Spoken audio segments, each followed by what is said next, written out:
Kybalion, a study of the Hermetic philosophy of ancient Egypt and Greece, by 3 initiates, narrated by Matthew Schmitz. The lips of wisdom are closed, except to the ears of understanding. Introduction. We take great pleasure in presenting to the attention of students and investigators of the secret doctrines this little work based upon the world-old Hermetic teachings. There has been so little written upon this subject, notwithstanding the countless references to the teachings and the many works upon occultism, that the many earnest searchers after the arcane truths will doubtless welcome the appearance of this present volume.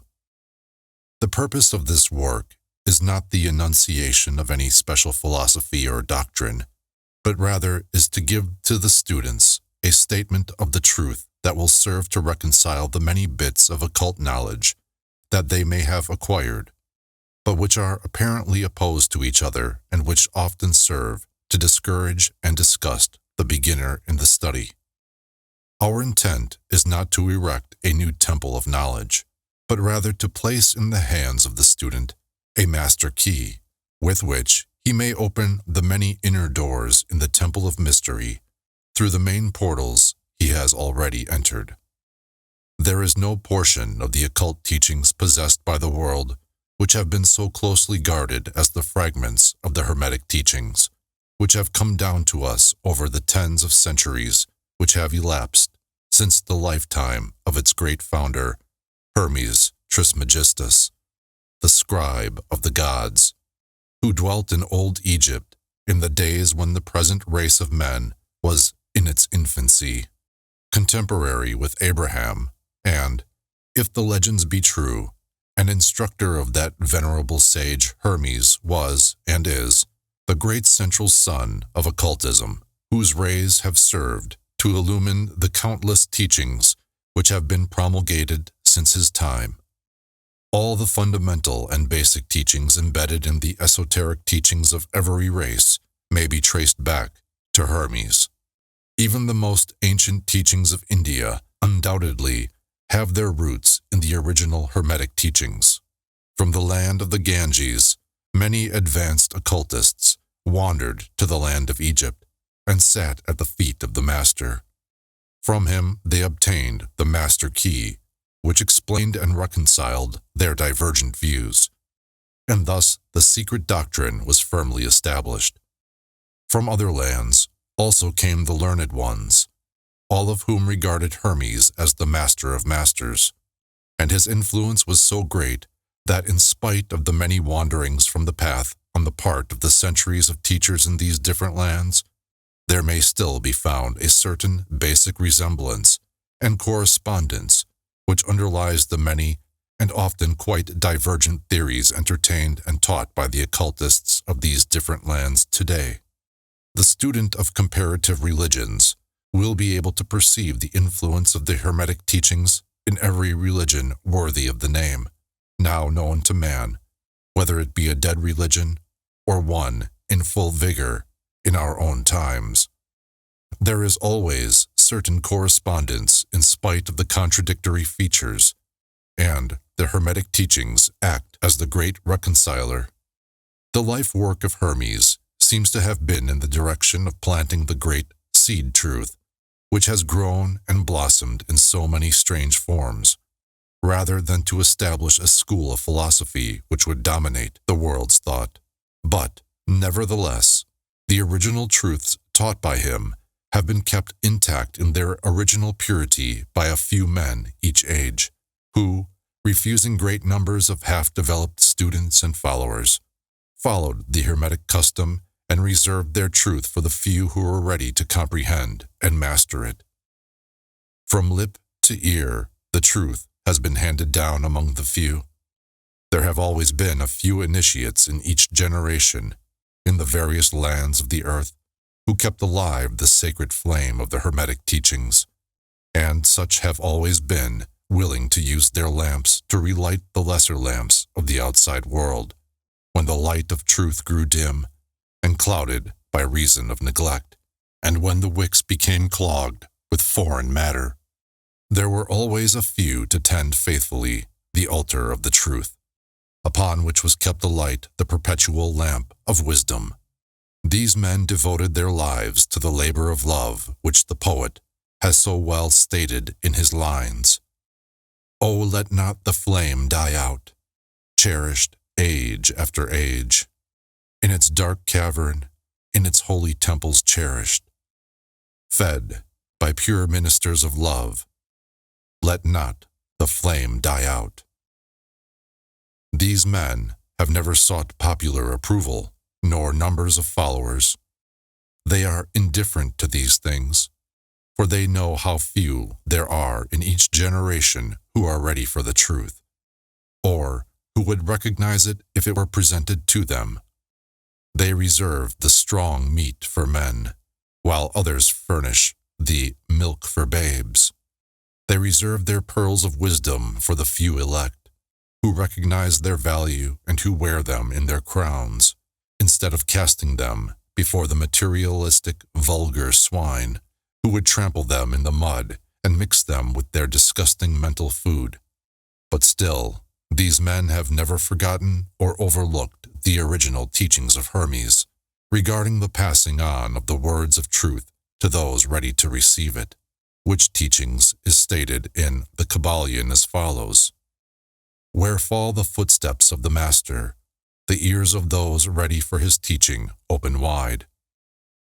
And again, "When the ears of the student are ready to hear, then cometh the lips to fill them with wisdom."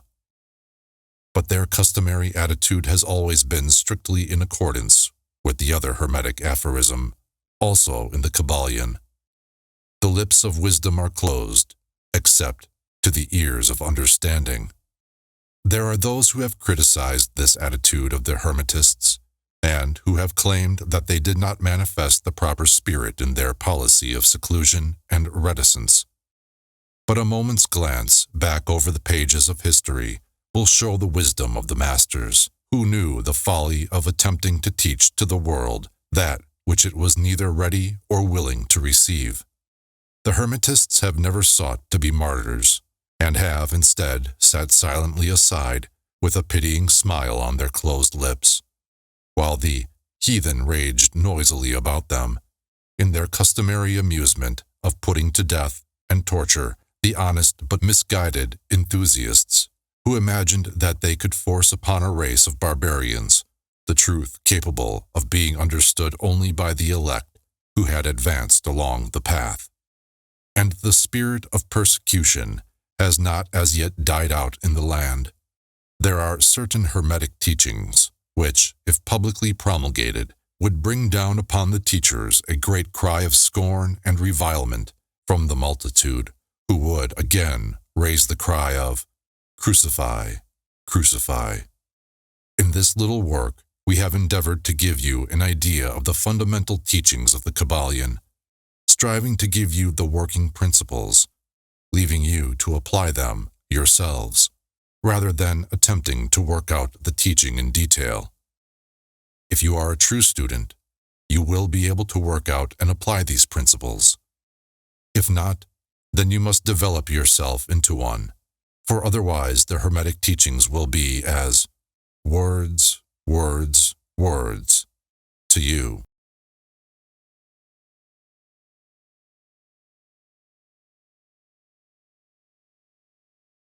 Chapter 1.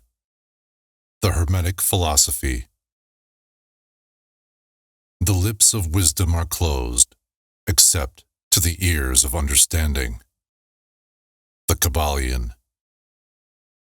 From old Egypt have come the fundamental esoteric and occult teachings, which have so strongly influenced the philosophies of all races, nations, and peoples for several thousand years. Egypt, the home of the pyramids and the Sphinx, was the birthplace of the hidden wisdom and mystic teachings. From her secret doctrine all nations have borrowed. India, Persia, Chaldea, Media, China, Japan, Assyria, ancient Greece and Rome, and other ancient countries partook liberally at the feast of knowledge, which the Hierophants and masters of the land of Isis so freely provided for those who came prepared to partake of the great store of mystic and occult lore which the masterminds of that ancient land had gathered together. In ancient Egypt dwelt the great adepts and masters who have never been surpassed, and who seldom have been equaled during the centuries that have taken their processional flight since the days of the great Hermes. In Egypt was located the great lodge of lodges of the mystics. At the doors of her temples entered the neophytes, who afterward, as hierophants, adepts, and masters, traveled to the four corners of the earth, carrying with them the precious knowledge which they were ready, anxious, and willing to pass on to those who were ready to receive the same. All students of the occult recognize the debt that they owe to these venerable masters of that ancient land. But among those great masters of ancient Egypt, there once dwelt one of whom masters hailed as the Master of Masters. This man, if man indeed he was, dwelt in Egypt in the earliest days. He was known as Hermes Trismegistus. He was the father of the occult wisdom, the founder of astrology, the discoverer of alchemy.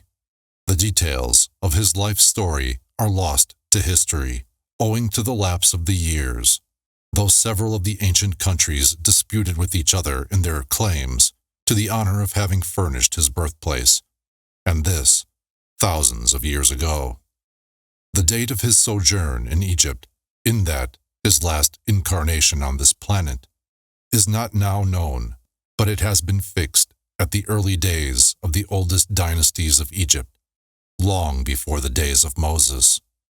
The best authorities regard him as a contemporary of Abraham, and some of the Jewish traditions go so far as to claim that Abraham acquired a portion of his mystic knowledge from Hermes himself.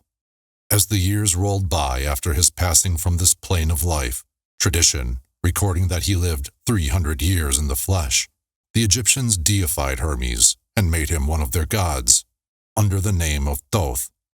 Years later, the people of ancient Greece also made him one of their many gods, calling him Hermes, the god of wisdom.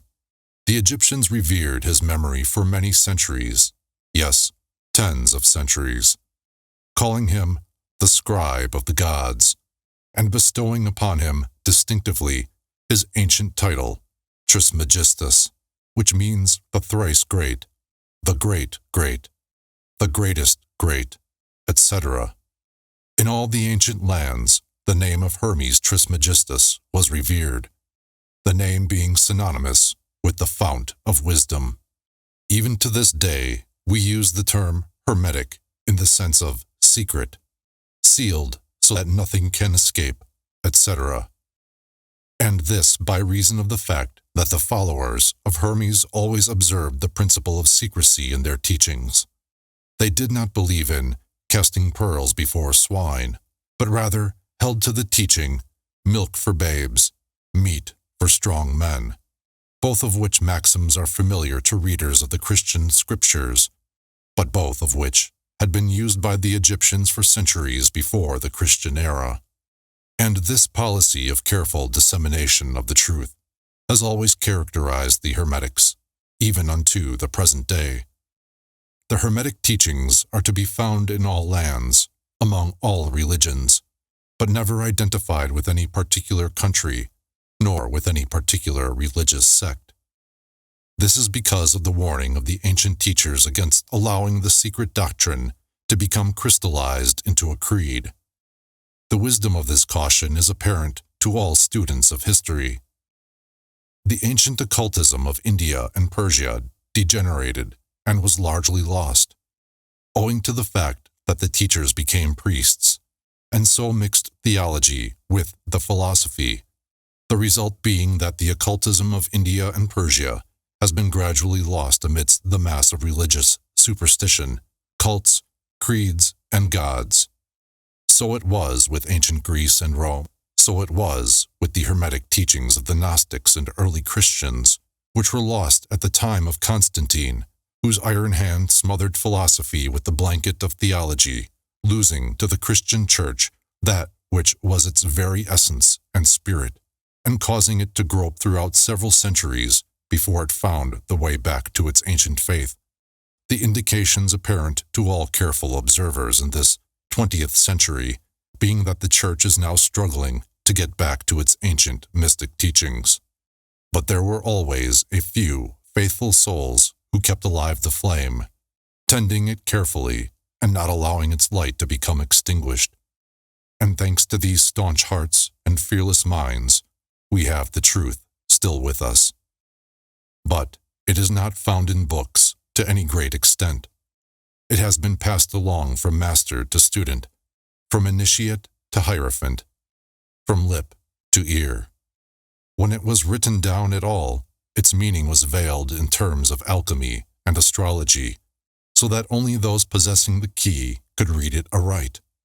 This was made necessary in order to avoid the persecutions of the theologians of the Middle Ages, who fought the secret doctrine with fire and sword, stake, gibbet, and cross. Even to this day, there will be found but few reliable books on the Hermetic philosophy, although there are countless references to it in many books written on various phases of occultism. And yet the Hermetic philosophy is the only master key which will open all the doors of the occult teachings. In the early days, there was a compilation of certain basic Hermetic doctrines, passed on from teacher to student, which was known as the Kybalion, the exact significance and meaning of the term having been lost for centuries. This teaching, however, is known to many to whom it has descended, from mouth to ear, on and on throughout the centuries. Its precepts have never been written down or printed, so far as we know. It was merely a collection of maxims, axioms, and precepts, which were non-understandable to outsiders, but which were readily understood by students after the axioms, maxims, and precepts had been explained and exemplified by the Hermetic initiates to their neophytes. These teachings really constituted the basic principles of the art of Hermetic alchemy, which, contrary to the general belief, dealt in the mastery of mental forces rather than the material elements, the transmutation of one kind of mental vibrations into others, instead of the changing of one kind of metal into another. The legends of the philosopher's stone, which would turn base metal into gold, was an allegory relating to Hermetic philosophy, readily understood by all students of true Hermeticism. In this little book, of which is the first lesson, we invite our students to examine into the Hermetic teachings as set forth in the Kybalion and as explained by ourselves, humble students of the teachings, who, while bearing the title of initiates, are still students at the feet of Hermes, the Master. We herein give you many of the maxims, axioms, and precepts of the Kybalion, accompanied by explanations and illustrations, which we deem likely to render the teachings more easily comprehended by the modern student, particularly as the original text is purposely veiled in obscure terms. The original maxims, axioms, and precepts of the Kybalion are printed herein in italics, the proper credit being given. Our own work is printed in the regular way, in the body of the work. We trust that the many students to whom we now offer this little work will derive as much benefit from the study of its pages as have the many who have gone on before, treading the same path to mastery throughout the centuries that have passed since the times of Hermes Trismegistus, the Master of Masters, the Great. In the words of the Kybalion, where fall the footsteps of the Master, the ears of those ready for his teaching open wide. The Kybalion. When the ears of the student are ready to hear, then cometh the lips to fill them with wisdom. The Kybalion. So that according to the teachings, the passage of this book to those ready for the instruction will attract the attention of such as are prepared to receive the teaching. And, likewise, when the pupil is ready to receive the truth then will this little book come to him or her. Such is the law. The Hermetic principle of cause and effect, in its aspect of the law of attraction, will bring lips and ear together, pupil and book in company.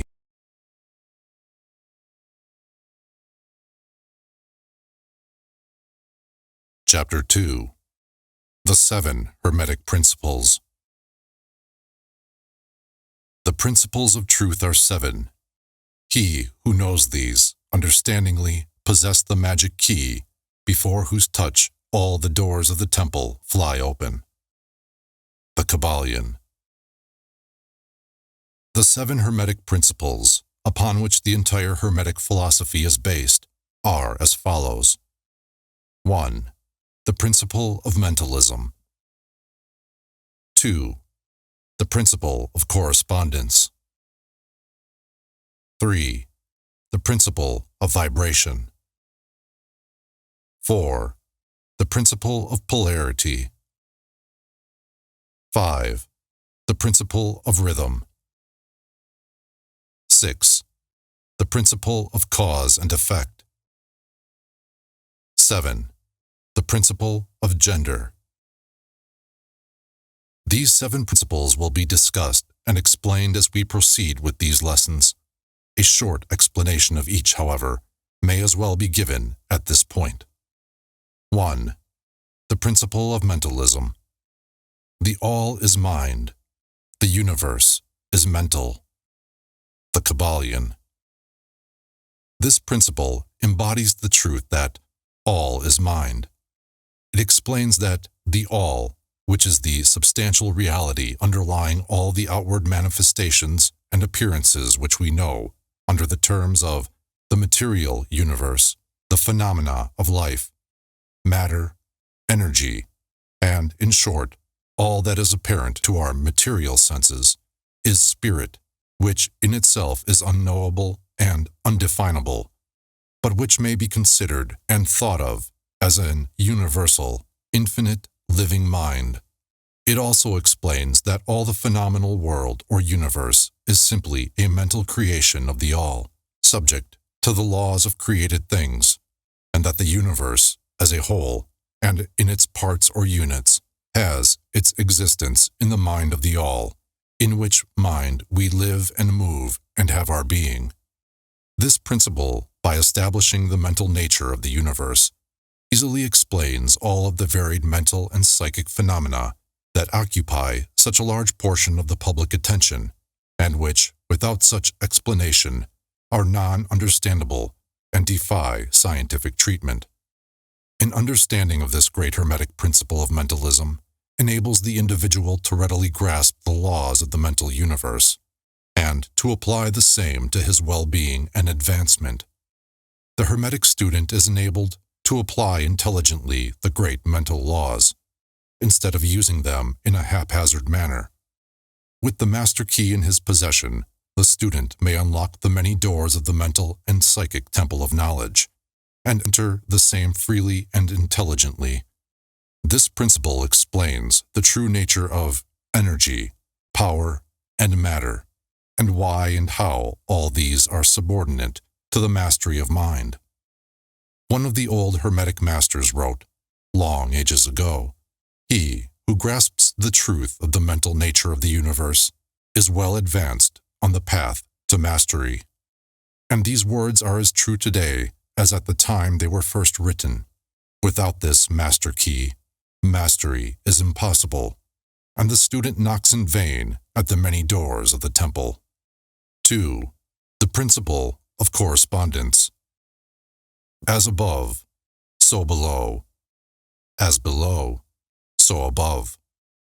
The Kybalion. This principle embodies the truth that there is always a correspondence between the laws and phenomena of the various planes of being and life. The old Hermetic axiom ran in these words: as above, so below, as below, so above. And the grasping of this principle gives one the means of solving many a dark paradox and hidden secret of nature. There are planes beyond our knowing, But when we apply the principle of correspondence to them, we are able to understand much that would otherwise be unknowable to us. This principle is of universal application and manifestation on the various planes of the material, mental, and spiritual universe. It is an universal law. The ancient Hermetists considered this principle as one of the most important mental instruments by which man was able to pry aside the obstacles which hid from view the unknown. Its use even tore aside the veil of Isis to the extent that a glimpse of the face of the goddess might be caught. Just as a knowledge of the principles of geometry enables a man to measure distant suns and their movements while seated in his observatory, so a knowledge of the principle of correspondence enables man to reason intelligently from the known to the unknown. Studying the monad, he understands the archangel. 3. The principle of vibration. Nothing rests. Everything moves. Everything vibrates. The Kybalion. This principle embodies the truth that everything is in motion. Everything vibrates. Nothing is at rest. Facts which modern science endorses and which each new scientific discovery tends to verify. And yet this Hermetic principle was enunciated thousands of years ago by the masters of ancient Egypt. This principle explains that the differences between different manifestations of matter, energy, mind, and even spirit result largely from varying rates of vibration. From the all, which is pure spirit, down to the grossest form of matter, all is in vibration. The higher the vibration, the higher the position in the scale.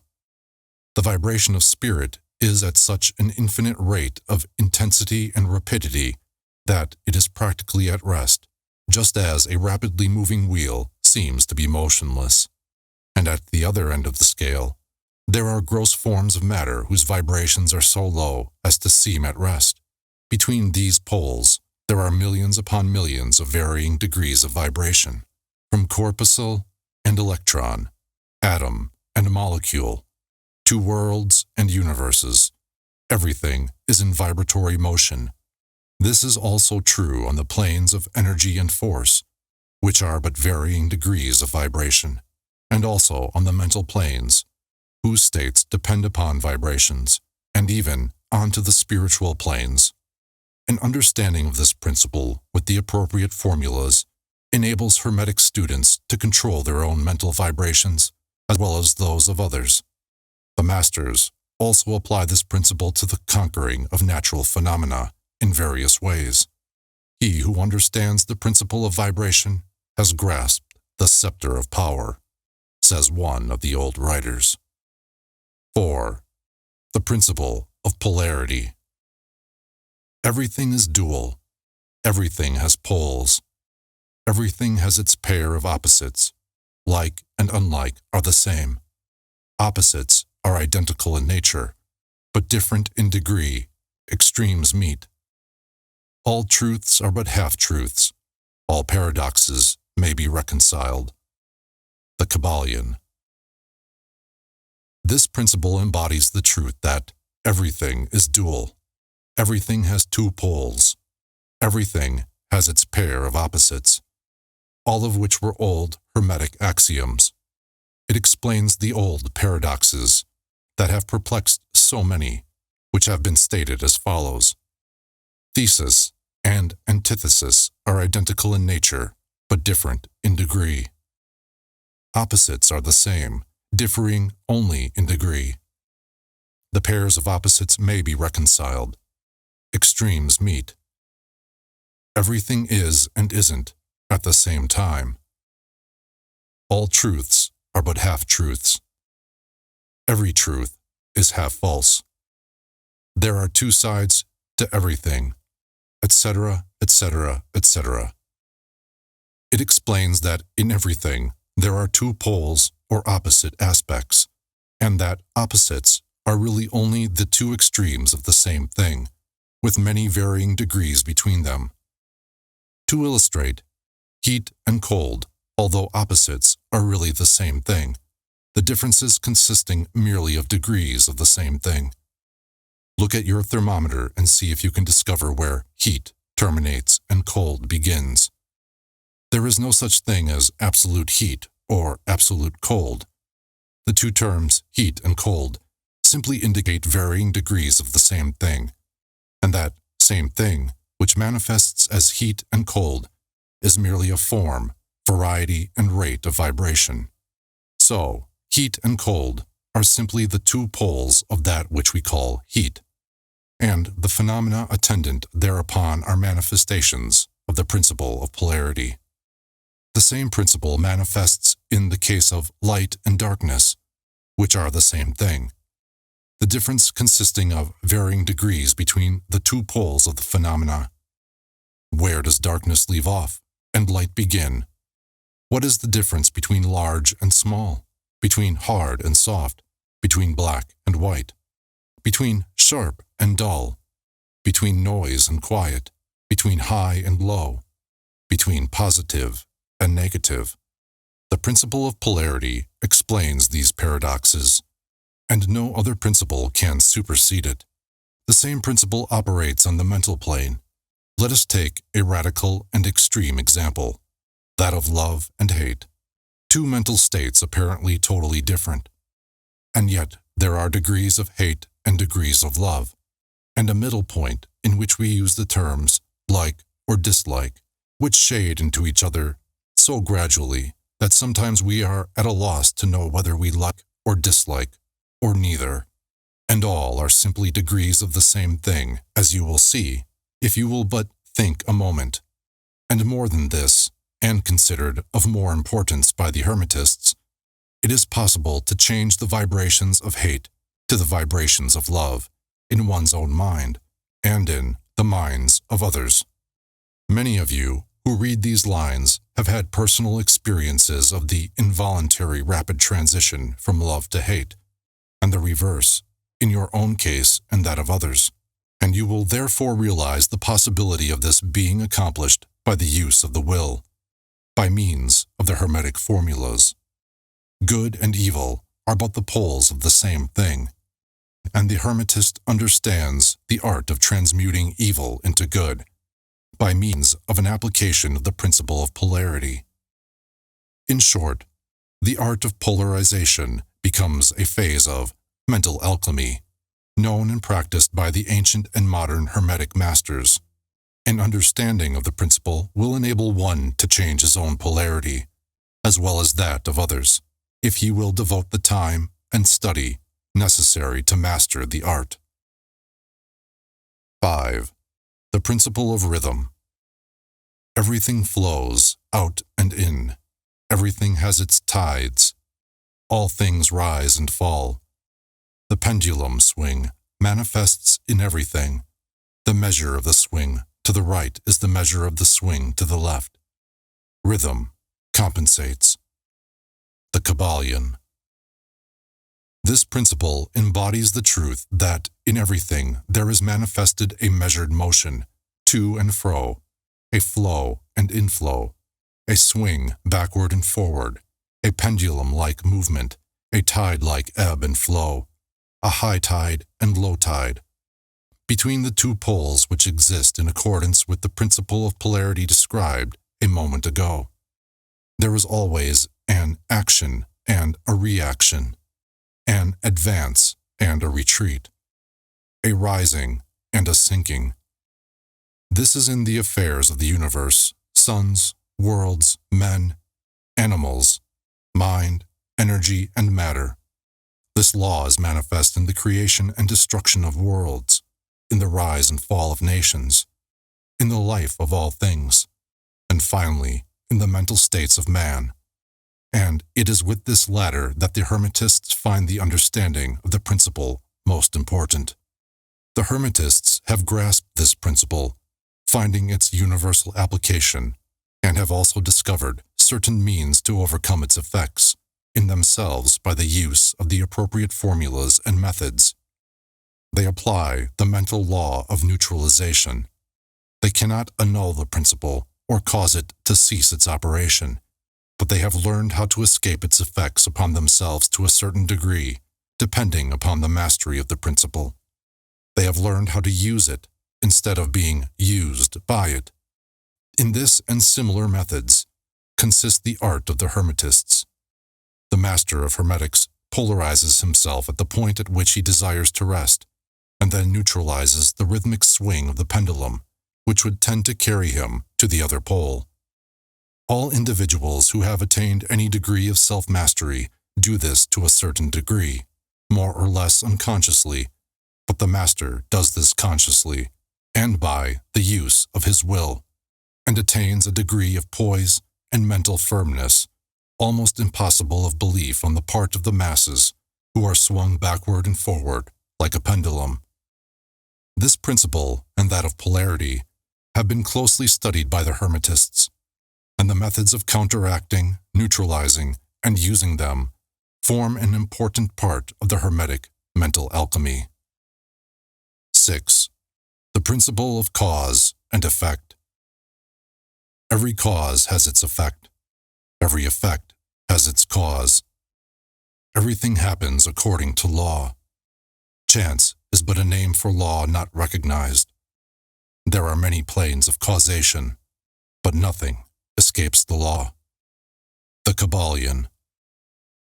This principle embodies the fact that there is a cause for every effect, an effect from every cause. It explains that everything happens according to law, that nothing ever merely happens, that there is no such thing as chance, that while there are various planes of cause and effect, the higher dominating the lower planes, still nothing ever entirely escapes the law. The Hermetists understand the art and methods of rising above the ordinary plane of cause and effect. To a certain degree, and by mentally rising to a higher plane, they become causers instead of effects. The masses of people are carried along, obedient to environment, the wills and desires of others stronger than themselves, heredity, suggestion, and other outward causes, moving about them like pawns on the chessboard of life.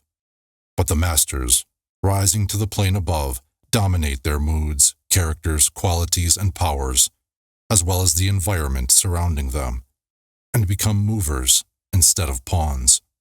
They help to play the game of life, instead of being played and moved about by other wills and environment.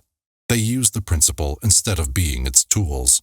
The masters obey the causation of the higher planes, but they help to rule on their own plane. In this statement, there is considered a wealth of Hermetic knowledge. Let him read who can. 7. The principle of gender. Gender is in everything. Everything has its masculine and feminine principles. Gender manifests on all planes. The Kybalion. This principle embodies the truth that there is gender manifested in everything, the masculine and feminine principles ever at work. This is true not only of the physical plane, but of the mental and even the spiritual planes. On the physical plane, the principle manifests as sex.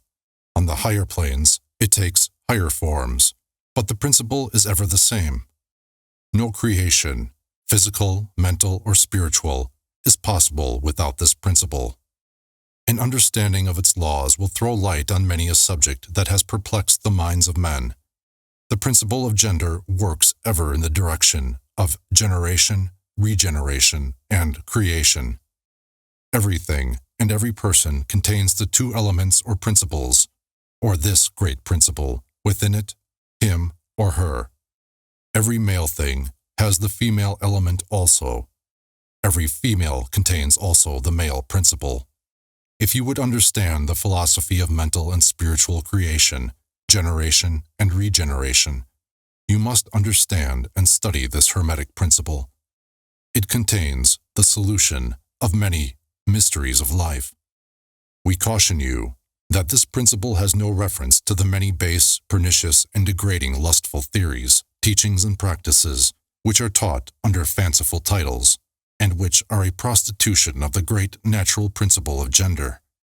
Such base revivals of the ancient infamous forms of phallicism tend to ruin mind, body, and soul, and the Hermetic philosophy has ever sounded the warning note against these degraded teachings, which tend towards lust, licentiousness, and perversion of nature's principles.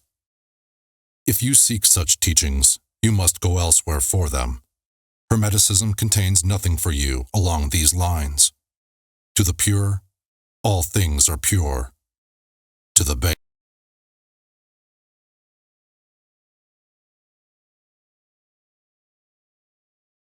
Chapter 3.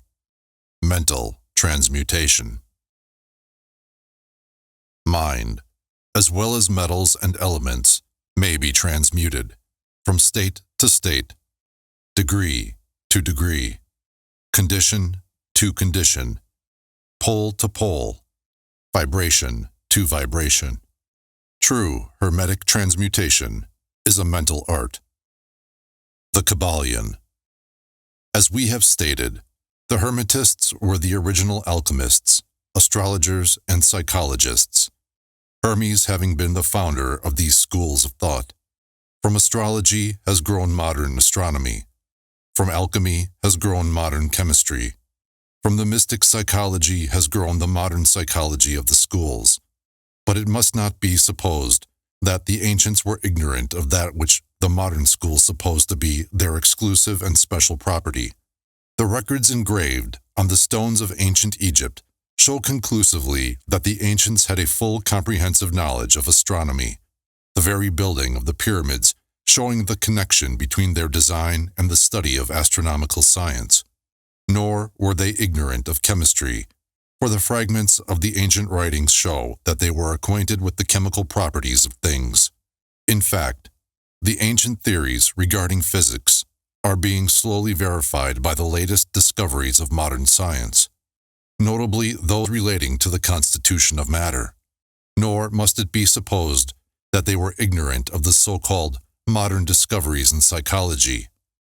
On the contrary, the Egyptians were especially skilled in the science of psychology, particularly in the branches that the modern schools ignore, but which, nevertheless, are being uncovered under the name of psychic science, which is perplexing the psychologists of today, and making them reluctantly admit that there may be something in it after all. The truth is that beneath the material chemistry, astronomy, and psychology, that is, the psychology in its phase of brain action, the ancients possessed a knowledge of transcendental astronomy, called astrology, of transcendental chemistry, called alchemy, of transcendental psychology, called mystic psychology. They possessed the inner knowledge as well as the outer knowledge, the latter alone being possessed by modern scientists. Among the many secret branches of knowledge possessed by the Hermetists was that known as mental transmutation, which forms the subject matter of this lesson. Transmutation is a term usually employed to designate the ancient art of the transmutation of metals, particularly of the base metals into gold. The word transmute means to change from one nature, form, or substance into another, to transform. Webster. And accordingly, mental transmutation means the art of changing and transforming mental states, forms, and conditions into others. So you may see that mental transmutation is the art of mental chemistry, if you like the term, a form of practical mystic psychology. But this means far more than appears on the surface. Transmutation, alchemy, or chemistry on the mental plane is important enough in its effects, to be sure, and if the art stopped there, it would still be one of the most important branches of study known to man. But this is only the beginning. Let us see why. The first of the 7 Hermetic principles is the principle of mentalism, the axiom of which is, the all is mind, the universe is mental, which means that the underlying reality of the universe is mind, and the universe itself is mental, that is, existing in the mind of the all. We shall consider this principle in succeeding lessons, but let us see the effect of the principle if it be assumed to be true. If the universe is mental in its nature, then mental transmutation must be the art of changing the conditions of the universe along the lines of matter, force, and mind. So you see, therefore, that mental transmutation is really the magic of which the ancient writers had so much to say in their mystical works, and about which they gave so few practical instructions. If all be mental, then the art which enables one to transmute mental conditions must render the master the controller of material conditions as well as those ordinarily called mental. As a matter of fact, none but advanced mental alchemists have been able to attain the degree of power necessary to control the grosser physical conditions, such as the control of the elements of nature, the production or cessation of tempests, the production and cessation of earthquakes and other great physical phenomena. But that such men have existed, and do exist today, is a matter of earnest belief to all advanced occultists of all schools. That the masters exist and have these powers, the best teachers assure their students, having had experiences which justify them in such belief and statements. These masters do not make public exhibitions of their powers, but seek seclusion from the crowds of men in order to better their work along the path of attainment. We mention their existence at this point merely to call your attention to the fact that their power is entirely mental and operates along the lines of the higher mental transmutation under the Hermetic principle of mentalism. The universe is mental. The Kybalion. But students and hermetists of lesser degree than masters, the initiates and teachers, are able to freely work along the mental plane in mental transmutation. In fact, all that we call psychic phenomena, mental influence, mental science, new thought phenomena, etc., operates along the same general lines. For there is but one principle involved, no matter by what name the phenomena be called. The student and practitioner of mental transmutation works among the mental plane, transmuting mental conditions, states, etc., into others, according to various formulas, more or less efficacious. The various treatments, affirmations, denials, etc., of the schools of mental science are but formulas, often quite imperfect and unscientific, of the Hermetic art. The majority of modern practitioners are quite ignorant compared to the ancient masters, for they lack the fundamental knowledge upon which the work is based.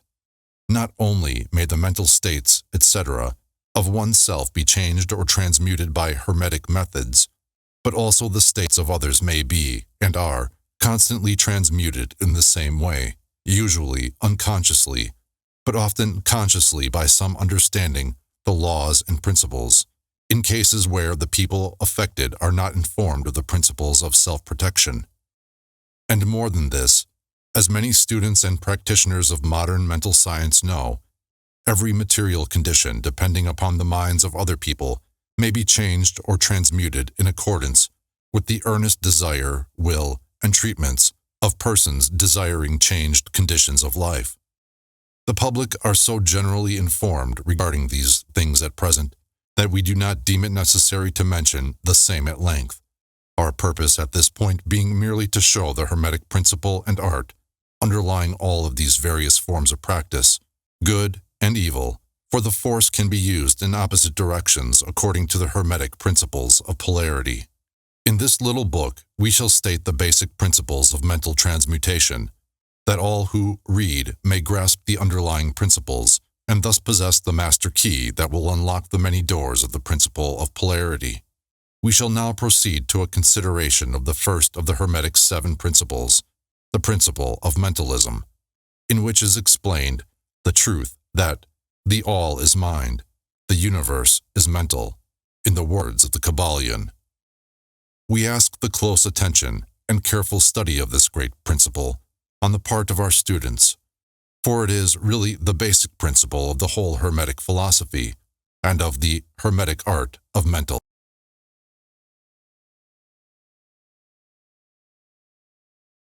Chapter 4.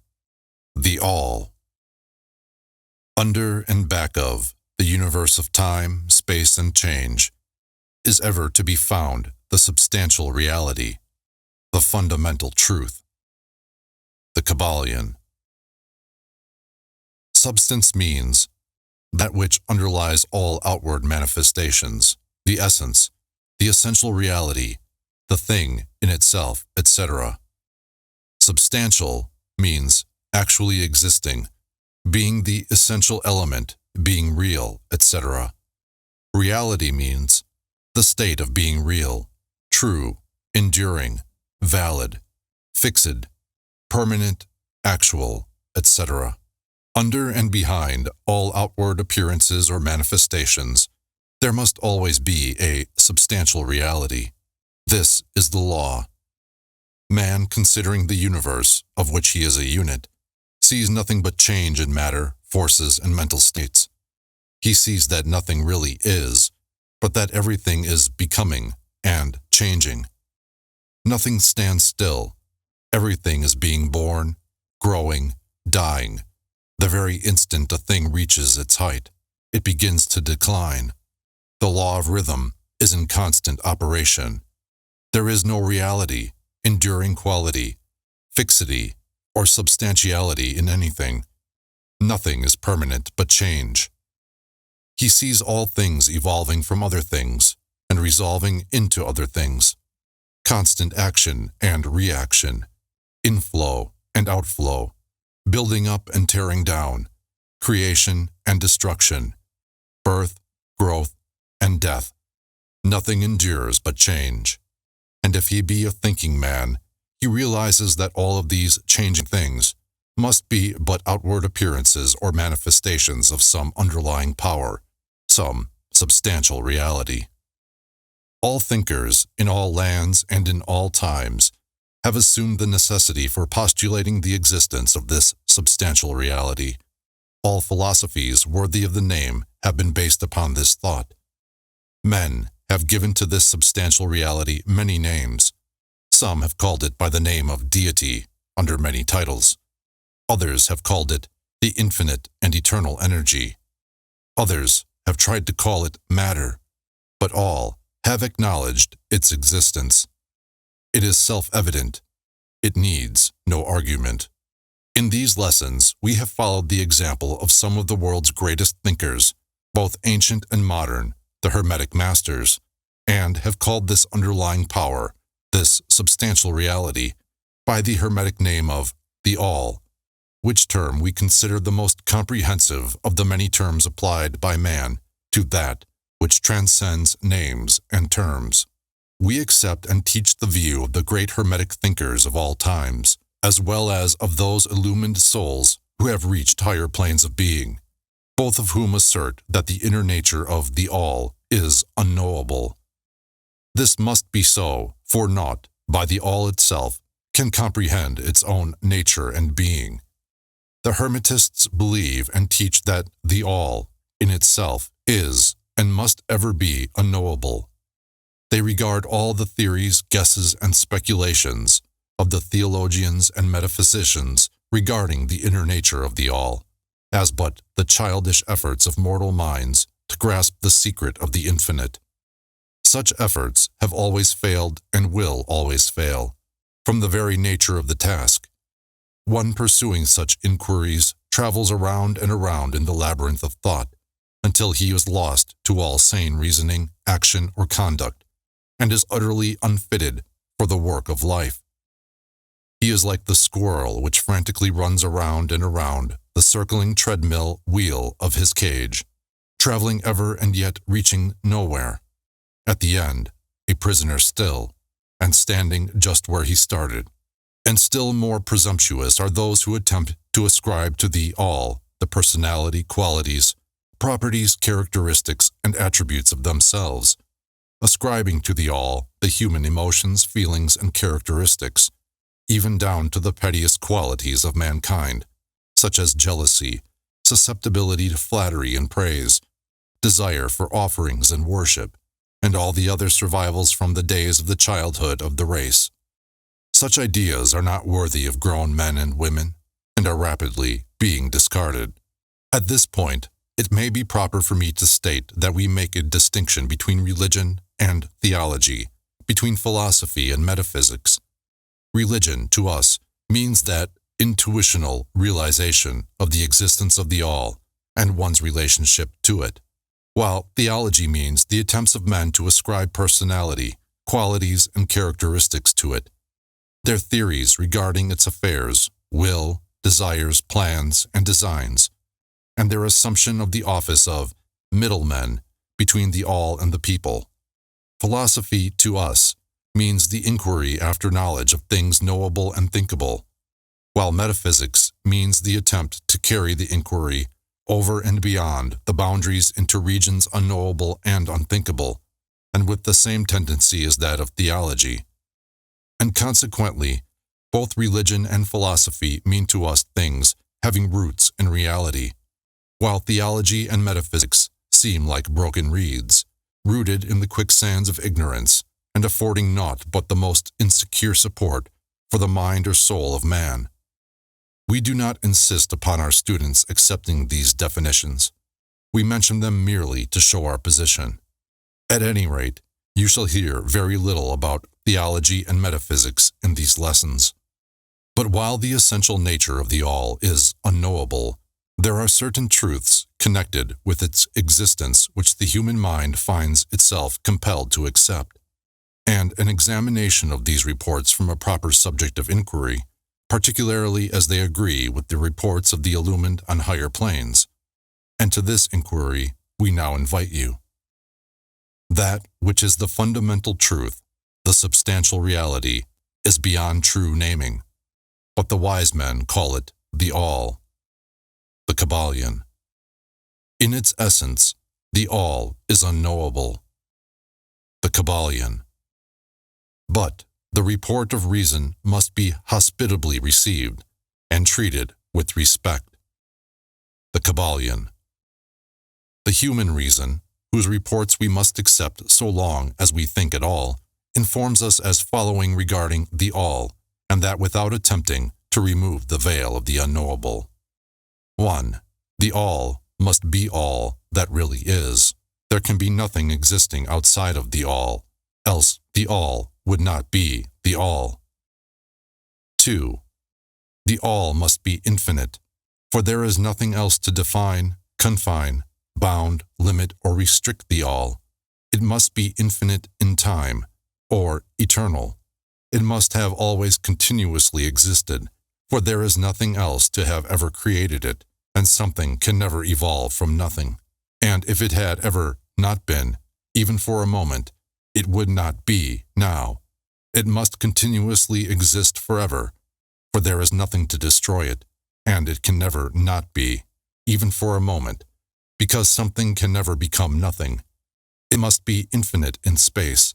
It must be everywhere, for there is no place outside of the all. It cannot be otherwise than continuous in space, without break, cessation, separation, or interruption, for there is nothing to break, separate, or interrupt its continuity, and nothing with which to fill in the gaps. It must be infinite in power, or absolute, for there is nothing to limit, restrict, restrain, confine, disturb, or condition it. It is subject to no other power, for there is no other power. 3. The all must be immutable, or not subject to change in its real nature, for there is nothing to work changes upon it, nothing into which it could change, nor from which it could have changed. It cannot be added to, nor subtracted from, increased nor diminished, nor become greater or lesser in any respect whatsoever. It must have always been, and must always remain, just what it is now. The all. There has never been, is not now, and never will be, anything else into which it can change. The all, being infinite, absolute, eternal, and unchangeable, it must follow that anything finite, changeable, fleeting, and conditioned cannot be the all. And as there is nothing outside of the all, in reality, then any and all such finite things must be as nothing in reality. Now, do not become befogged nor frightened. We are not trying to lead you into the Christian Science field under cover of Hermetic philosophy. there is a reconciliation of this apparently contradictory state of affairs. Be patient. We will reach it in time.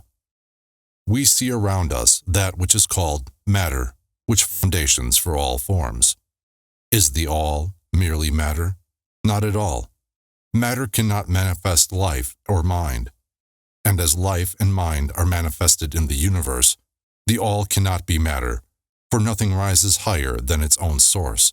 Nothing is ever manifested in an effect that is not in the cause. Nothing is evolved as a consequent that is not involved as an antecedent. And then, modern science informs us that there is really no such thing as matter, that what we call matter is merely interrupted energy or force. That is, energy or force at a low rate of vibration. As a recent writer has said, matter has melted into mystery.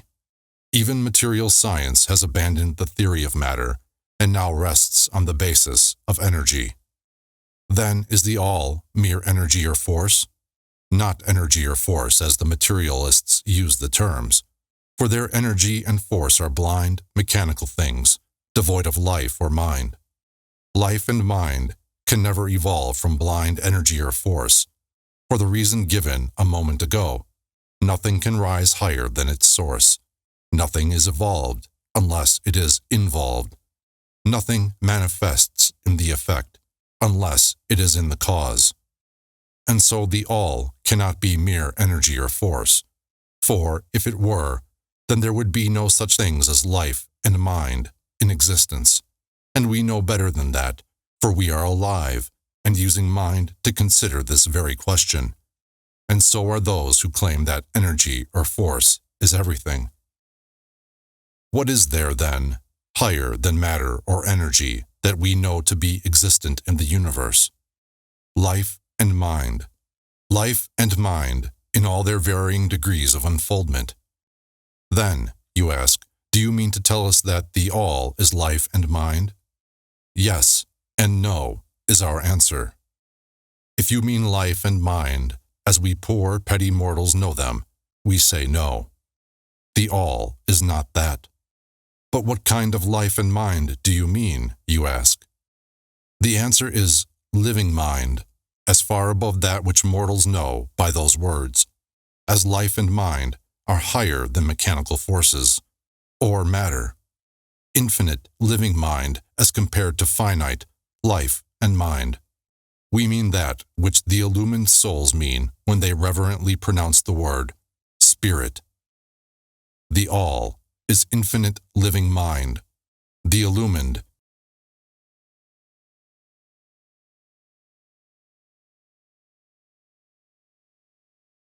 Chapter 5. The Mental Universe. The universe is mental, held in the mind of the all. The Kybalion. The all is spirit. But what is spirit? This question cannot be answered, for the reason that its definition is practically that of the all, which cannot be explained or defined. Spirit is simply a name that men give to the highest conception of infinite living mind. It means the real essence. It means living mind, as much superior to life and mind as we know them, as the latter are superior to mechanical energy and matter. Spirit transcends our understanding, and we use the term merely that we may think or speak of the all. For the purposes of thought and understanding, we are justified in thinking of spirit as infinite living mind, at the same time acknowledging that we cannot fully understand it. We must either do this or stop thinking of the matter at all. Let us now proceed to a consideration of the nature of the universe, as a whole and in its parts. What is the universe? We have seen that there can be nothing outside of the all. Then is the universe the all?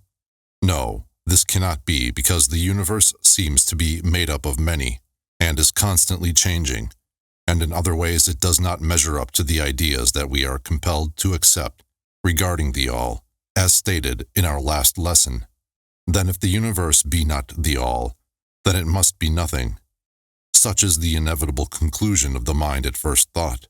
But this will not satisfy the question, for we are sensible of the existence of the universe. Then if the universe is neither the all nor nothing, what can it be? Let us examine this question. If the universe exists at all, or seems to exist, it must proceed in some way from the all. It must be a creation of the all. But as something can never come from nothing, from what could the all have created it? Some philosophers have answered this question by saying that the all created the universe from itself, that is, from the being and substance of the all. But this will not do, for the all cannot be subtracted from, nor divided, as we have seen.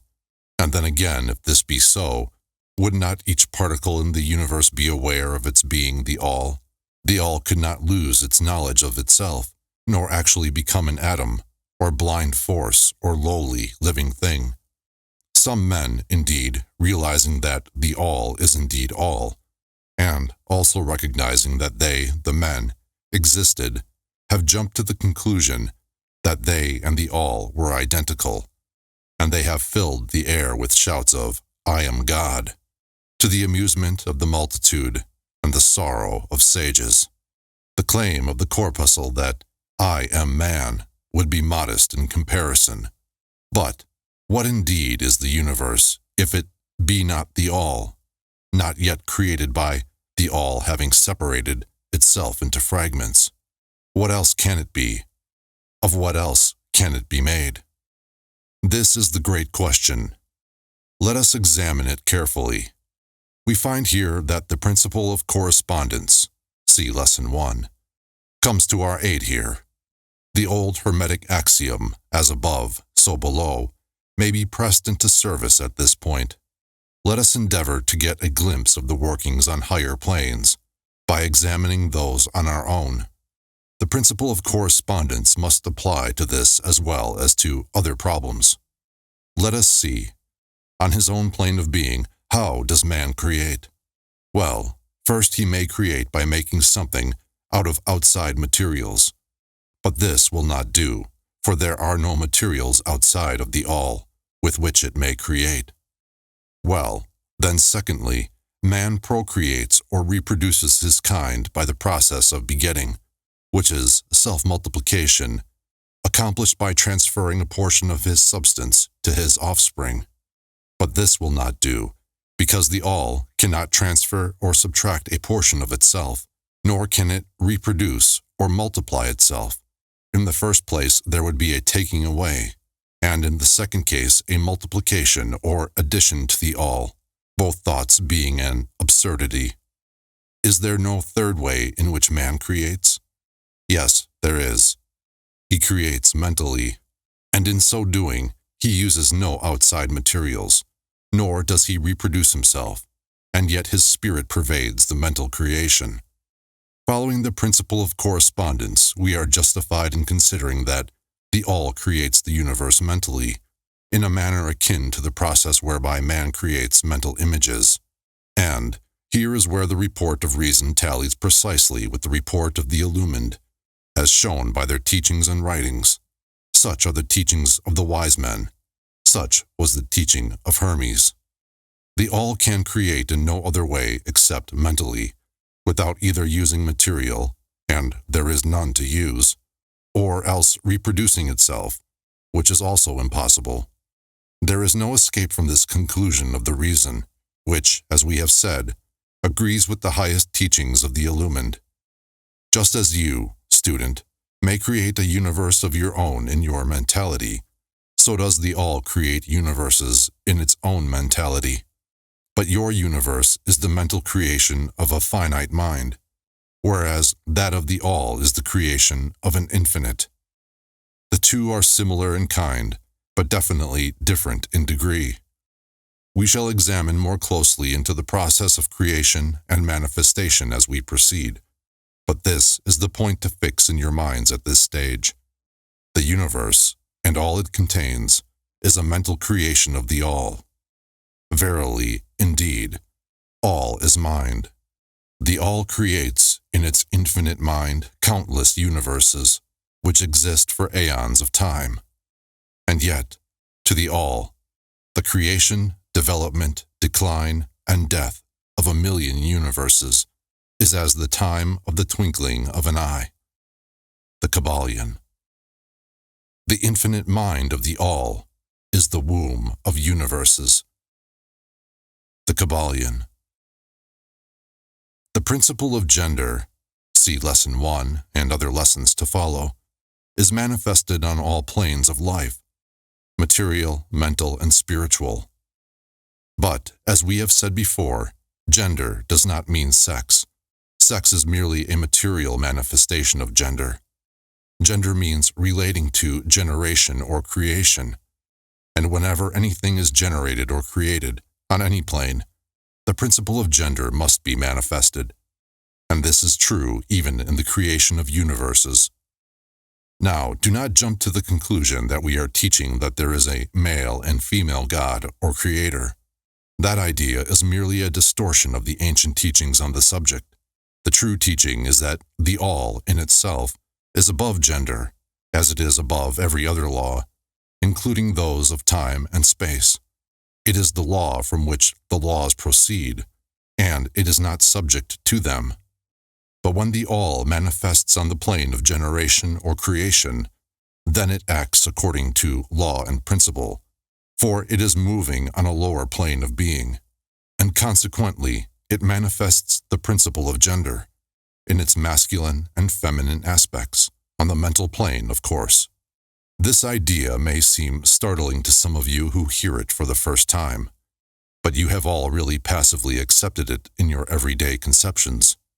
You speak of the fatherhood of God and the motherhood of nature, of God, the divine Father, and nature, the universal mother, and have thus instinctively acknowledged the principle of gender in the universe. Is this not so? But the Hermetic teaching does not imply a real duality. The All is one. The two aspects are merely aspects of manifestation. The teaching is that the masculine principle manifested by the All stands, in a way, apart from the actual mental creation of the universe. It projects its will toward the feminine principle, which may be called nature, whereupon the latter begins the actual work of the evolution of the universe, from simple centers of activity on to man, and then on and on still higher, all according to well-established and firmly enforced laws of nature.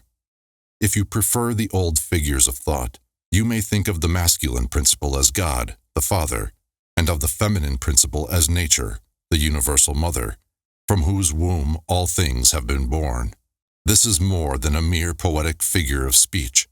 It is an idea of the actual process of the creation of the universe. But always remember that the All is but one, and that in its infinite mind, the universe is generated, created, and exists. It may help you to get the proper idea if you will apply the law of correspondence to yourself and your own mind. You know that the part of you which you call I, in a sense, stands apart and witnesses the creation of mental images in your own mind. The part of your mind in which the mental generation is accomplished may be called the me, in distinction from the I, which stands apart and witnesses and examines the thoughts, ideas, and images of the me. As above, so below, remember, and the phenomena of one plane may be employed to solve the riddles of higher or lower planes. Is it any wonder that you, the child, feel that instinctive reverence for the All, which feeling we call religion, that respect and reverence for the Father Mind? Is it any wonder that, when you consider the works and wonders of nature, you are overcome with a mighty feeling which has its roots away down in your inmost being? It is the mother mind that you are pressing close up to, like a babe to the breast. Do not make the mistake of supposing that the little world you see around you, the earth, which is a mere grain of dust in the universe, is the universe itself. There are millions upon millions of such worlds, and greater. And there are millions of such universes in existence within the infinite mind of the All. And even in our own little solar system, there are regions and planes of life far higher than ours, and beings compared to which we earthbound mortals are as the slimy life forms that dwell on the ocean's bed when compared to man. There are beings with powers and attributes higher than man has ever dreamed of the gods possessing, and yet these beings were once as you, and still lower, and you will be even as they, and still higher in time, for such is the destiny of man as reported by the illumined. And death is not real, even in the relative sense.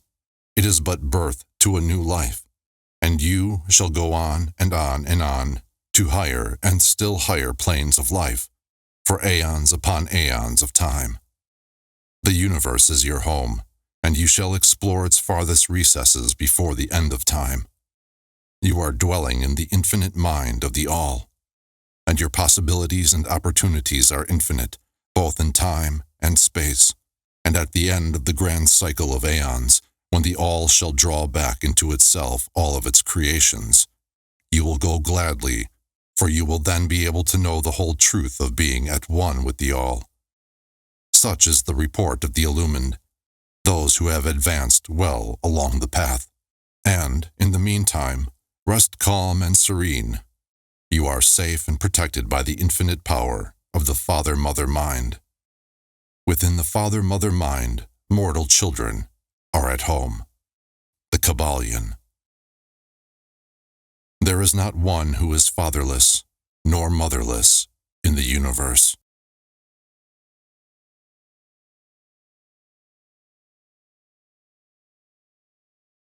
Chapter 6. The Divine Paradox. The half-wise, recognizing the comparative unreality of the universe, imagine that they may defy its laws. Such are vain and presumptuous fools, and they are broken against the rocks and torn asunder by the elements by reason of their folly. The truly wise, knowing the nature of the universe, use law against laws, the higher against the lower, and, by the art of alchemy, transmute that which is undesirable into that which is worthy, and thus triumph. Mastery consists not in abnormal dreams, visions, and fantastic imaginings or living, but in using the higher forces against the lower, escaping the pains of the lower planes by vibrating on the higher. Transmutation, not presumptuous denial, is the weapon of the master. The Kybalion. This is the paradox of the universe, resulting from the principle of polarity which manifests when the All begins to create. Hearken to it, for it points the difference between half-wisdom and wisdom, while to the infinite All, the universe, its laws, its powers, its life, its phenomena, are as things witnessed in the state of meditation or dream. Yet to all that is finite, the universe must be treated as real, and life and action and thought must be based thereupon accordingly, although with an ever-understanding of the higher truth, each according to its own plane and laws.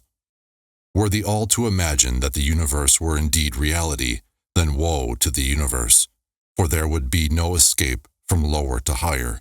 Divineward, then, would the universe become a fixity and progress would become impossible.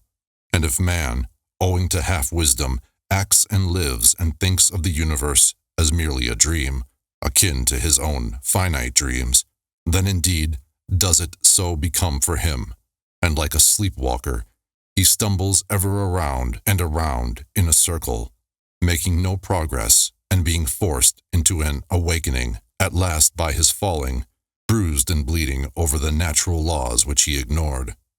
Keep your mind ever on the star, but let your eyes watch over your footsteps, lest you fall into the mire by reason of your upward gaze. Remember the divine paradox, that, while the universe is not, still it is. Remember ever the two poles of truth, the absolute and the relative. Beware of half-truths. What Hermetists know as the law of paradox is an aspect of the principle of polarity. The Hermetic writings are filled with references to the appearance of the paradox in the consideration of the problems of life and being.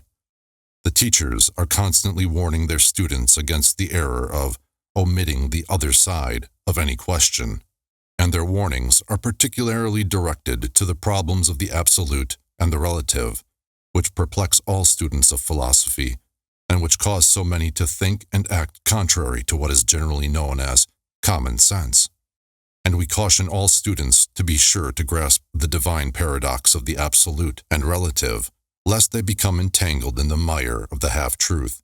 With this in view, this particular lesson has been written. Read it carefully. The first thought that comes to the thinking man after he realizes the truth that the universe is a mental creation of the all is that the universe and all that it contains is a mere illusion, an unreality, against which idea his instincts revolt. But this, like all other great truths, must be considered both from the absolute and the relative points of view. From the absolute viewpoint, of course, the universe is in the nature of an illusion, a dream, a phantasmagoria, as compared to the all in itself. We recognize this even in our ordinary view, for we speak of the world as a fleeting show that comes and goes, is born and dies. For the element of impermanence and change, finiteness and unsubstantiality, must ever be connected with the idea of a created universe when it is contrasted with the idea of the all, no matter what may be our beliefs concerning the nature of both. Philosopher, metaphysician, scientist, and theologian all agree upon this idea, and the thought is found in all forms of philosophical thought and religious conceptions, as well as in the theories of the respective schools of metaphysics and theology.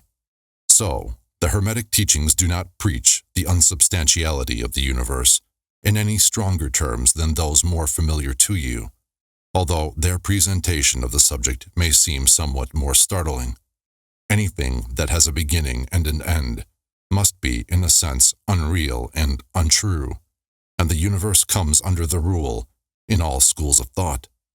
From the absolute point of view, there is nothing real except the all, no matter what terms we may use in thinking of or discussing the subject. Whether the universe be created of matter, or whether it be a mental creation in the mind of the all, it is unsubstantial, non-enduring, a thing of time, space, and change. We want you to realize this fact thoroughly before you pass judgment on the Hermetic conception of the mental nature of the universe. Think over any and all of the other conceptions, and see whether this be not true of them. But the absolute point of view shows merely one side of the picture. The other side is the relative one. Absolute truth has been defined as things as the mind of God knows them, while relative truth is things as the highest reason of man understands them. And so, while to the all the universe must be unreal and illusionary, a mere dream or result of meditation, nevertheless, to the finite minds forming a part of that universe and viewing it through mortal faculties, the universe is very real indeed, and must be so considered. In recognizing the absolute view, we must not make the mistake of ignoring or denying the facts and phenomena of the universe as they present themselves to our mortal faculties. We are not the all, remember. To take familiar illustrations, we all recognize the fact that matter exists to our senses. We will fare badly if we do not. And yet, even our finite minds understand the scientific dictum that there is no such thing as matter from a scientific point of view. That which we call matter is held to be merely an aggregation of atoms, which atoms themselves are merely a grouping of units of force, called electrons or ions, vibrating and in constant circular motion. We kick a stone and we feel the impact.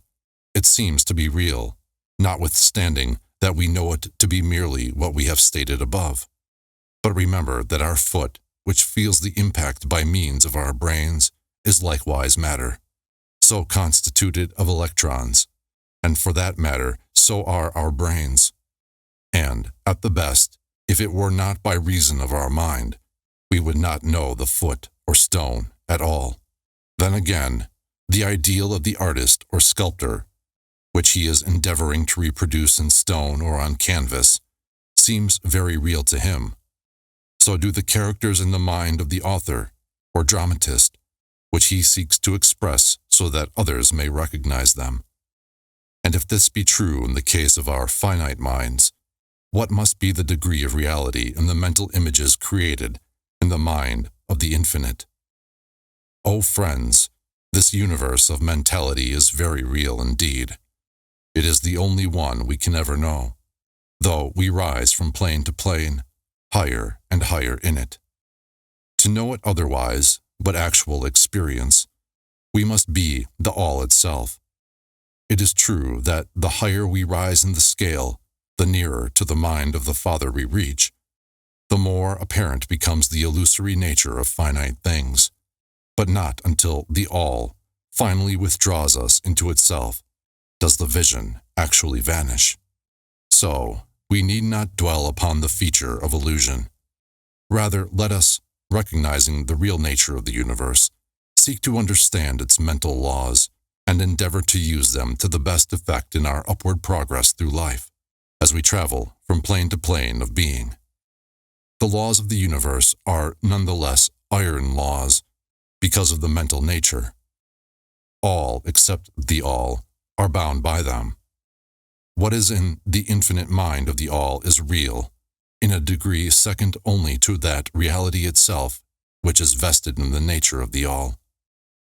So, do not feel insecure or afraid. We are all held firmly in the finite mind of the all, and there is naught to hurt us or for us to fear. There is no power outside of the all to affect us. So we may rest calm and secure. There is a world of comfort and security in this realization when once attained. Then calm and peaceful do we sleep, rocked in the cradle of the deep, resting safely on the bosom of the ocean of infinite mind, which is the all. In the all, indeed, do we live and move and have our being.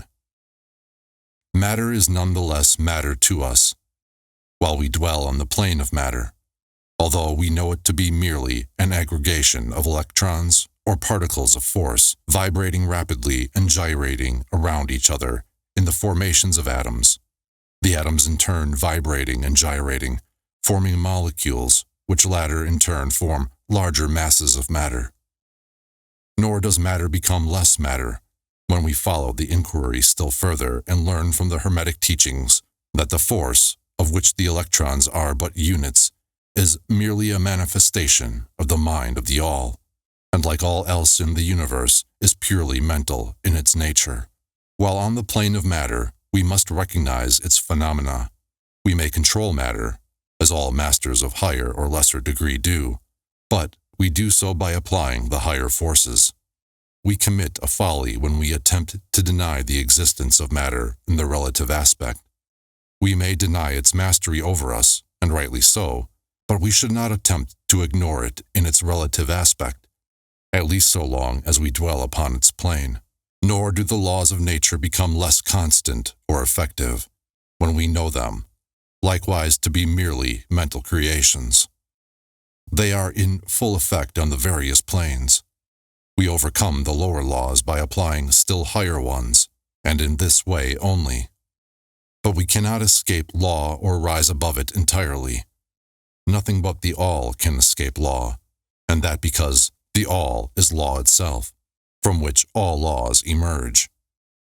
The most advanced masters may acquire the powers usually attributed to the gods of men, and there are countless ranks of being in the great hierarchy of life, whose being and power transcends even that of the highest masters among men to a degree unthinkable by mortals. But even the highest master and the highest being must bow to the law, and be as nothing in the eye of the all, so that if even these highest beings, whose powers exceed even those attributed by men to their gods, even if these are bound by and are subservient to law, then imagine the presumption of mortal men of our race and grade, when he dares to consider the laws of nature as unreal, visionary, and illusory, because he happens to be able to grasp the truth that the laws are mental in nature and simply mental creations of the all. Those laws which the all intends to be governing laws are not to be defied or argued away. So long as the universe endures, will they endure. For the universe exists by virtue of these laws, which form its framework and which hold it together. The Hermetic principle of mentalism, while explaining the true nature of the universe upon the principle that all is mental, does not change the scientific conceptions of the universe, life, or evolution.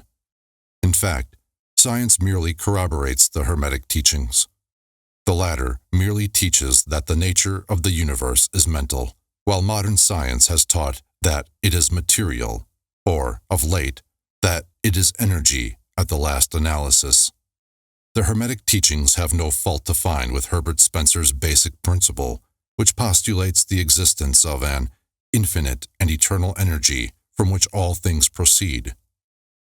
In fact, the Hermetics recognize in Spencer's philosophy the highest outside statement of the workings of the natural laws that have ever been promulgated, and they believe Spencer to have been a reincarnation of an ancient philosopher who dwelt in ancient Egypt thousands of years ago, and who later incarnated as Heraclitus, the Grecian philosopher who lived BC 500, and they regard his statement of the infinite and eternal energy as directly in the line of the Hermetic teachings, always with the addition of their own doctrine that his energy is the energy of the mind of the all.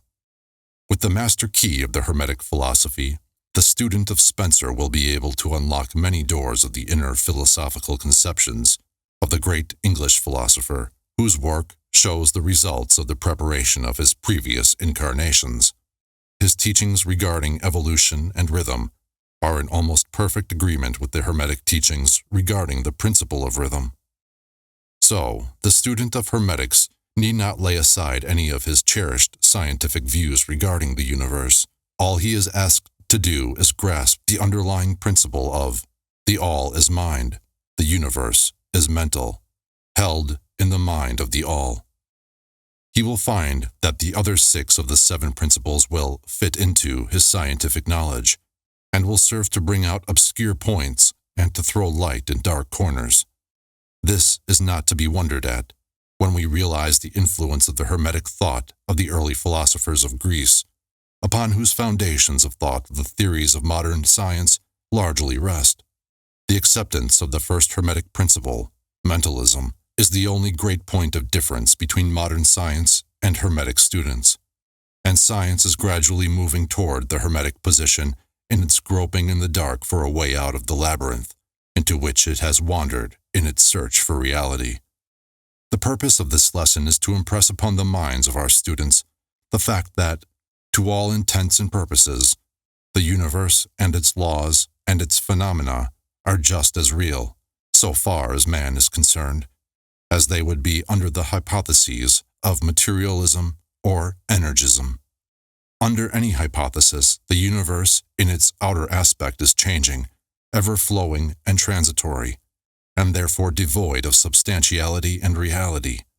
But, note the other pole of the truth, under the same hypothesis, we are compelled to act and live as if the fleeting things were real and substantial, with this difference, always, between the various hypotheses, that under the old views, mental power was ignored as a natural force, while under mentalism, it becomes the greatest natural force. And this one difference revolutionizes life to those who understand the principle and its resulting laws and practice. So, finally, students all, grasp the advantage of mentalism and learn to know, use, and apply the laws resulting therefrom, but do not yield to the temptation which, as the Kybalion states, overcomes the half-wise and which causes them to be hypnotized by the apparent unreality of things. The consequence being that they wander about like dream people, dwelling in a world of dreams, ignoring the practical work and life of man, the end being that they are broken against the rocks and torn asunder by the elements, by reason of their folly. Rather, follow the example of the wise, which the same authority states, use law against laws, the higher against the lower, and by the art of alchemy transmute that which is undesirable into that which is worthy, and thus triumph. Following the authority, let us avoid the half-wisdom, which is folly, which ignores the truth that mastery consists not in abnormal dreams, vision, and fantastic imaginings or living, but in using the higher forces against the lower, escaping the pains of the lower planes by vibrating on the higher.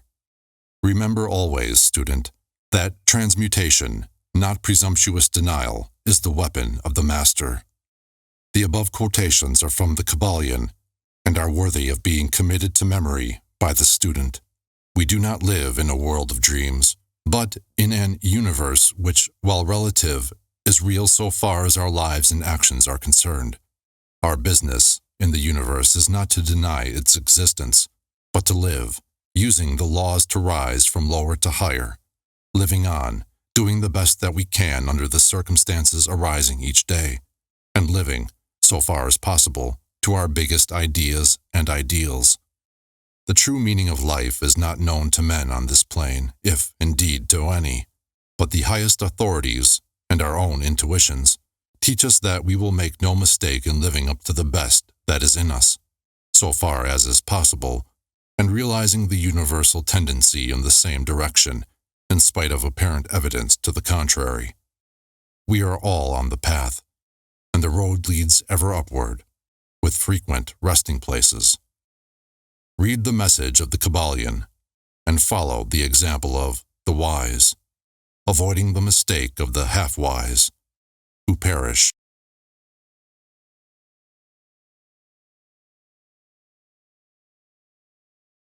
Chapter 7. The All in All. While all is in the all, it is equally true that the all is in all. To him who truly understands this truth hath come great knowledge. The Kybalion. How often have the majority of people heard repeated the statement that their deity, called by many names, was all in all, and how little have they suspected the inner occult truth concealed by these carelessly uttered words. The commonly used expression is a survival of the ancient Hermetic maxim quoted above. As the Kybalion says, to him who truly understands this truth hath come great knowledge. And, this being so, let us seek this truth, the understanding of which means so much.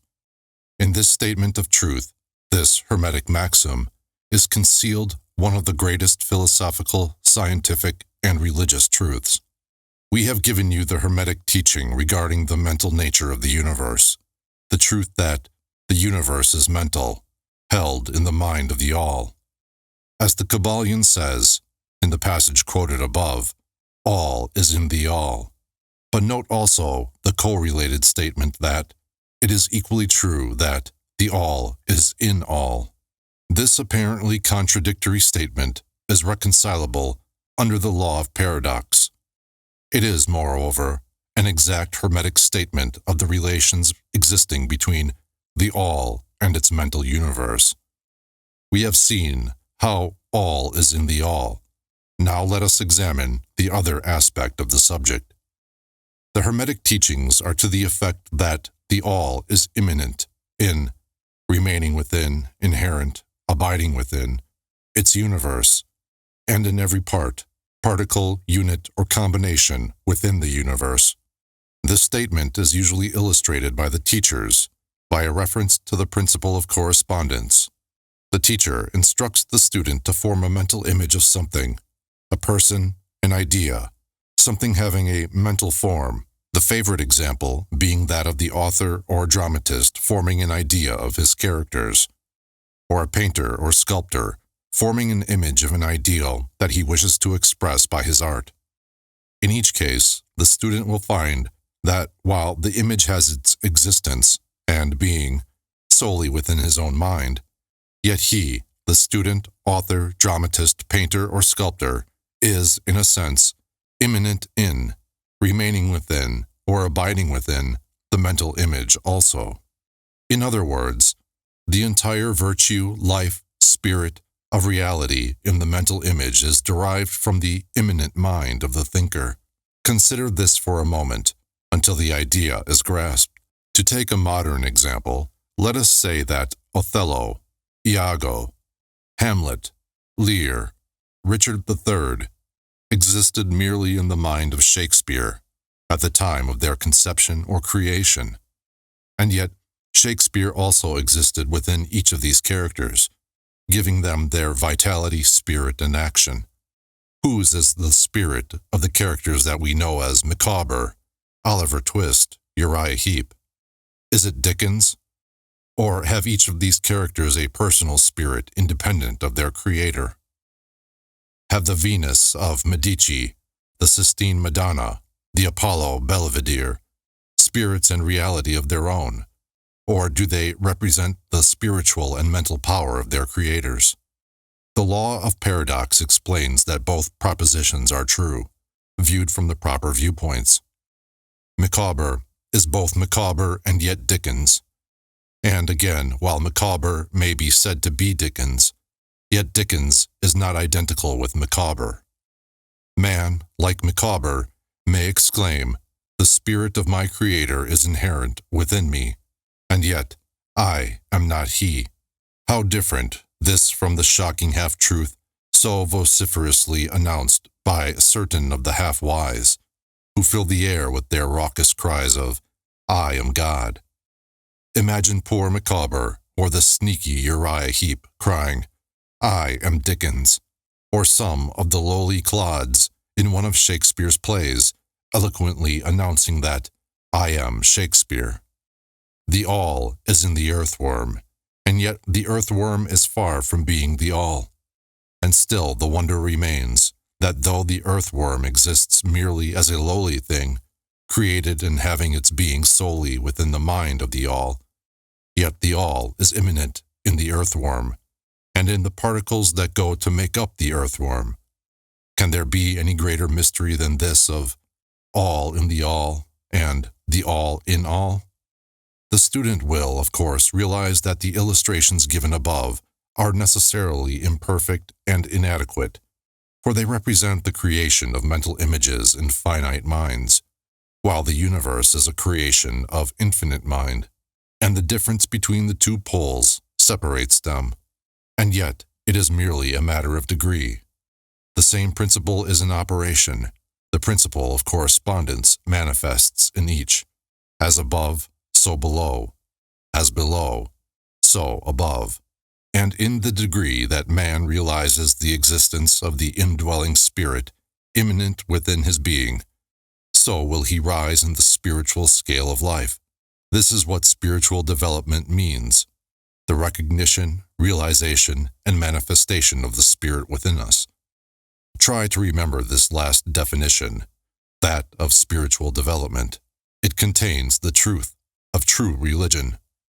There are many planes of being, many subplanes of life, many degrees of existence in the universe, and all depend upon the advancement of beings in the scale, of which scale the lowest point is the grossest matter, the highest being separated only by the thinnest division from the spirit of the all.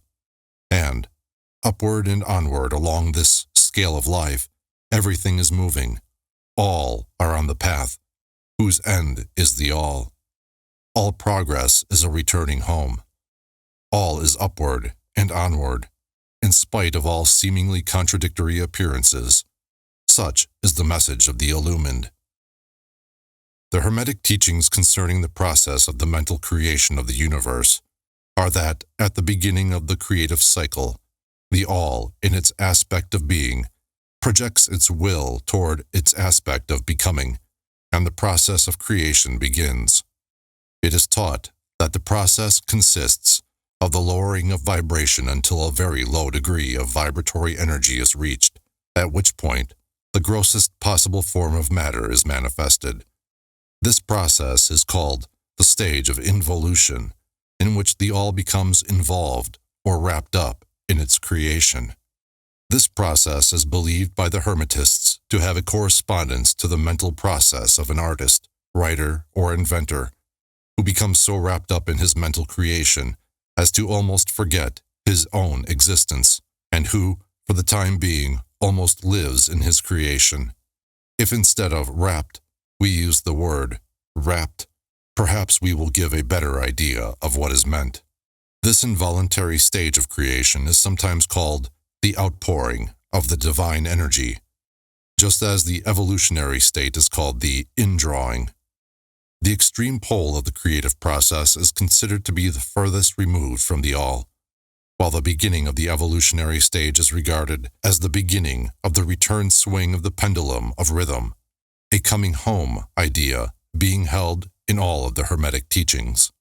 The teachings are that during the outpouring, the vibrations become lower and lower until finally the urge ceases and the return swing begins. But there is this difference, that while in the outpouring, the creative forces manifest compactly and as a whole, yet from the beginning of the evolutionary or indrawing stage, there is manifested the law of individualization.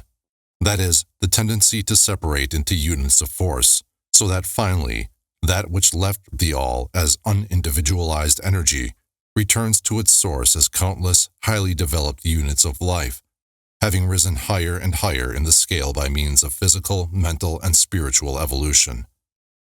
The ancient Hermetists used the word meditation in describing the process of the mental creation of the universe in the mind of the all, the word contemplation also being frequently employed, but the idea intended seems to be that of the employment of the divine attention.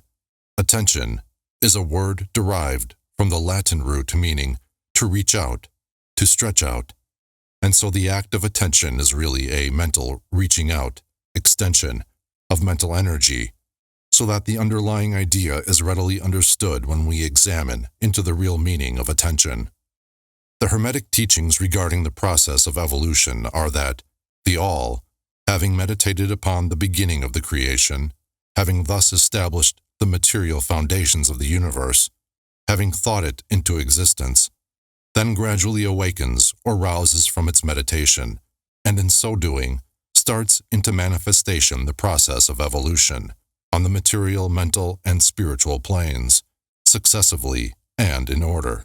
Thus, the upward movement begins, and all begins to move spiritward. Matter becomes less gross. The units spring into being. The combinations begin to form.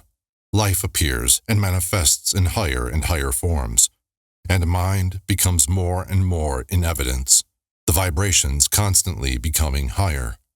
In short, the entire process of evolution, in all of its phases, begins and proceeds according to the established laws of the indrawing process.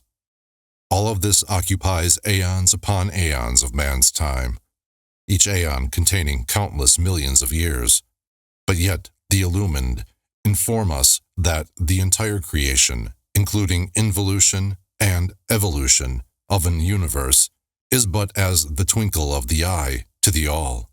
At the end of countless cycles of aeons of time, the all withdraws its attention, its contemplation and meditation of the universe, for the great work is finished, and all is withdrawn into the all, from which it emerged.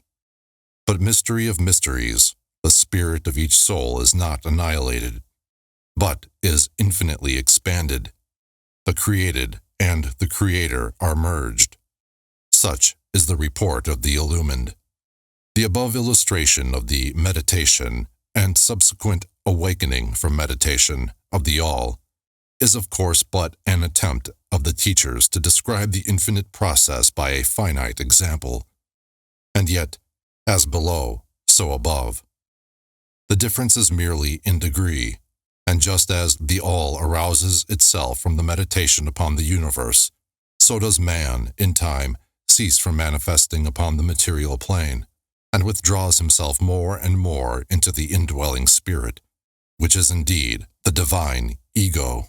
There is one more matter of which we desire to speak in this lesson, and that comes very near to an invasion of the metaphysical field of speculation, although our purpose is merely to show the futility of such speculation.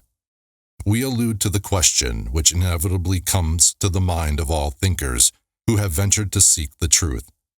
The question is, why does the all create universes? The question may be asked in different forms, but the above is the gist of the inquiry. Men have striven hard to answer this question, but still there is no answer worthy of the name. Some have imagined that the all had something to gain by it, but this is absurd, for what could the all gain that it did not already possess? Others have sought the answer in the idea that the all wished something to love, and others that it created for pleasure, or amusement, or because it was lonely, or to manifest its power. All puerile explanations and ideas belonging to the childish period of thought. Others have sought to explain the mystery by assuming that the all found itself compelled to create, by reason of its own internal nature, its creative instinct. This idea is in advance of the others, but its weak point lies in the idea of the all being compelled by anything, internal or external. If its internal nature or creative instinct compelled it to do anything, then the internal nature or creative instinct would be the absolute instead of the all, and so accordingly that part of the proposition falls. And yet the all does create and manifest, and seems to find some kind of satisfaction in so doing. And it is difficult to escape the conclusion that in some infinite degree it must have what would correspond to an inner nature or creative instinct in man, with correspondingly infinite desire and will. It could not act unless it willed to act, and it would not will to act unless it desired to act, and it would not desire to act unless it obtained some satisfaction thereby. And all of these things would belong to an inner nature, and might be postulated as existing according to the law of correspondence. But, still, we prefer to think of the all as acting entirely free from any influence, internal as well as external. That is the problem which lies at the root of difficulty, and the difficulty that lies at the root of the problem. Strictly speaking, there cannot be said to be any reason whatsoever for the all to act, for a reason implies a cause, and the all is above cause and effect, except when it wills to become a cause, at which time the principle is set into motion. So, you see, the matter is unthinkable, just as the all is unknowable. Just as we say the all merely is, so we are compelled to say that the all acts because it acts. At the last, the all is all reason in itself, all law in itself, all action in itself. And it may be said truthfully that the all is its own reason, its own law, its own act, or still further that the all, its reason, its act, is law, are one, all being names for the same thing. In the opinion of those who are giving you these present lessons, the answer is locked up in the inner self of the all, along with its secret of being. The law of correspondence, in our opinion, reaches only to that aspect of the all, which may be spoken of as the aspect of becoming.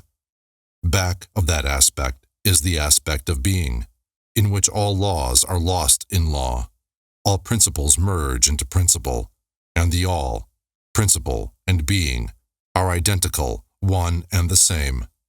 Therefore, metaphysical speculation on this point is futile. We go into the matter here merely to show that we recognize the question and also the absurdity of the ordinary answers of metaphysics and theology. In conclusion, it may be of interest to our students to learn that while some of the ancient and modern Hermetic teachers have rather inclined in the direction of applying the principle of correspondence to the question, with the result of the inner nature conclusion, still, the legends have it that Hermes the Great, when asked this question by his advanced students, answered them by pressing his lips tightly together and saying not a word, indicating that there was no answer. But then, he may have intended to apply the axiom of his philosophy that the lips of wisdom are closed, except to the ears of understanding, believing that even his advanced students did not possess the understanding which entitled them to the teaching. At any rate, if Hermes possessed the secret, he failed to impart it. And so far as the world is concerned, the lips of Hermes are closed regarding it. And where the great Hermes hesitated to speak, what mortal may dare to teach? But remember that whatever be the answer to this problem, if indeed there be an answer, the truth remains that, while all is in the all, it is equally true that the all is in all. The teaching on this point is emphatic, and we may add the concluding words of the quotation. To him who truly understands this truth hath come great knowledge.